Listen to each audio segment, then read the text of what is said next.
AD Alvarez of the Comoros Islands and the province of Cebu, there in the Philippines, joins today to talk about the topic of resiliency. No one knows better than farmers about what it means to be resilient.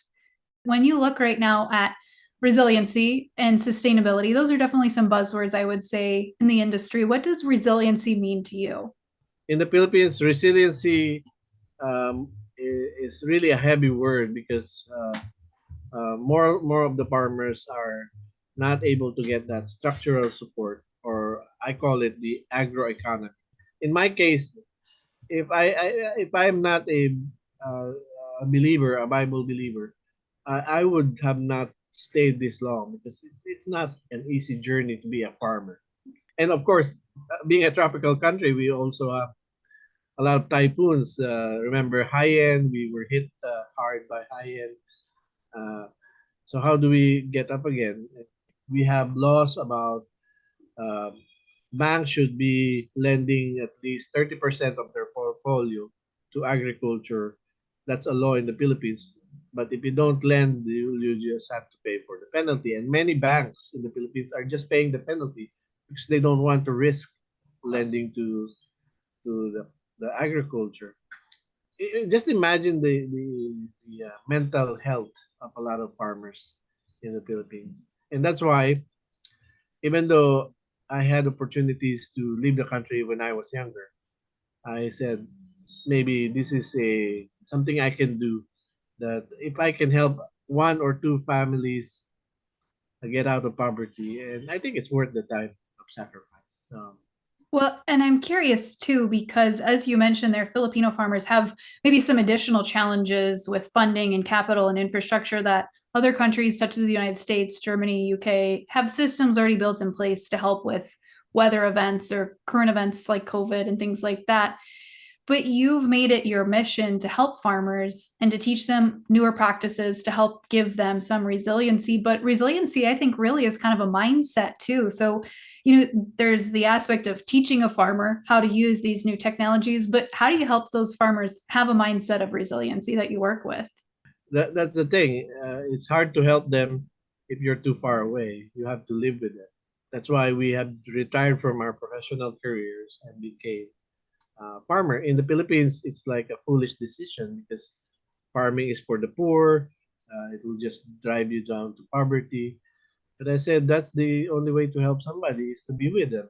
Like when I arrived here in 2010, the Department of Agriculture have already uh, they already have extension workers, and they have been doing seminars. Seminars will not drive the farmers to adopt technology. Workshop will not, unless another fellow farmer is doing it and they're demonstrating it. So it's more of the doing. Just being a good farmer, being a successful farmer, would be a big impact among the farmers around. So that's what we've been trying to do in the last almost 13 years in the island. It's a big chunk of our life, actually.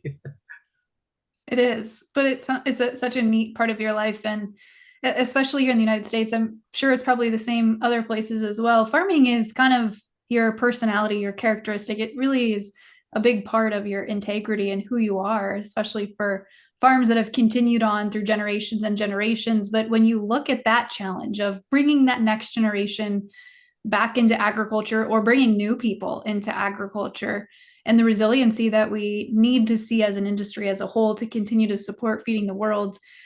What are your thoughts on how we do that? Actually, the pandemic demonstrated or showed the cracks in the system in the Philippines. But somehow we survived. And sometimes it's not a good thing if you keep on surviving. People think that it's we're okay, but we still have to fix a lot of things in the Philippines. We have this ongoing discussion with a farmer, a Japanese farmer, who's looking at the advantage of a tropical place like the Philippines. We don't have snow. We could keep on planting all year round, but we are not able to maximize it. And he asked me, what's the reason why you are not able to do it? I told him, we don't have the structure like good economies have. Like we don't have access to insurance. Of course, if there's no insurance, there will be no investors. If the agriculture is poor, the food system is not going to be balanced and more imports are coming in and local farmers will have a hard time. And that's what's happening now in the Philippines. But it doesn't stop me as a person, as an individual, to do something because the advantage of the Philippines is we're still a democracy. So if an individual like me is crazy enough to dream, and some other individuals that are crazy enough to back up that dream, we can really make a difference. Yeah, it really is a tight knit community of farmers, not only in Global Farmer Network, but just the farming community in general worldwide. But you mentioned dreams, you mentioned some goals. We're here resetting the year for 2023. Do you have any goals for the year of things you want to get accomplished for your farm or for the community outreach that you do? We have a big opportunity this year because like the global grain prices have increased and there's more profit to be had on grain production, especially on corn. But if there's no people investing on corn, farmers like me and the farmers around me are not able to maximize that opportunity. I would like to establish a system wherein we could consolidate all the products of those small farmers, empower them, then consolidate it and wait for a time like when you harvest in September, prices of grain are still low. So if we can store it until December or January, when prices of grains are high, we can still earn in the storage process. So these structures requires a lot of resources, and hopefully, that's where I said that some of the things are not on my hands, but I can still keep on dreaming. Tremendous opportunity to make an impact and make a difference here in the Philippines and many other places around the world. But AD, before I let you go, you're fairly active on social media on Twitter. Where can viewers find you if they're not following you already? Well, they can go to the Global Farmer Network. There are several articles there. Wonderful. Well, hopefully people connect with you in 2023. Looking forward to connecting with all the Global Farmer Network members who will be in Argentina in just a few short weeks. But AD, thank you again for joining today. Certainly appreciate your time and learning more about your story and background.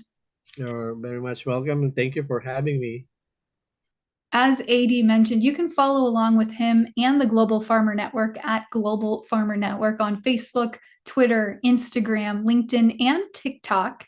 And you can also find AD if you'd like to connect and learn about his story farming. Find him on Twitter at AD Alvarez 7. Ahead of the Global Farmer Network mobilizing in Argentina in February, we're going to be joined by Maria Pilu to discuss what's coming up for Global Farmer Network members in Argentina, as well as her background and story. So until next time, please hit subscribe. We'll be sharing more farmer interviews and great stories just like this, and encourage you to follow along with other farmers on social media as they share their story.